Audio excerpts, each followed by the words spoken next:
Hi there, I'm Christy with WTI. Raise your hand if you have lit a candle, completely forgot about it, and then go into panic mode when you remember because you're afraid you might have burned down your house. Well, I have done this more times than I care to admit. Check this out. This gorgeous lamp right here isn't just a regular lamp. It is a candle warmer lamp, and I'm obsessed with it. So it does exactly what it says. It warms up your candle so you get to enjoy the aroma and you don't sacrifice on the ambiance that you get from a burning candle.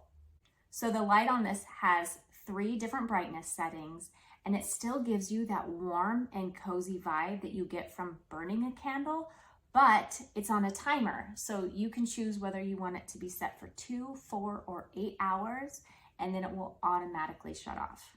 The scent output is great. I wasn't sure if it would be the same as burning a candle, but I honestly don't notice a difference at all. I love this design. It's very sleek and modern. I love straight lines. This gives you a very clean look. The height is adjustable, so maybe if you have a candle that's a little bit shorter and you want to move the lamp down, you're able to do that. Now I can enjoy my candles and not worry about burning down my house. And that's my point of view.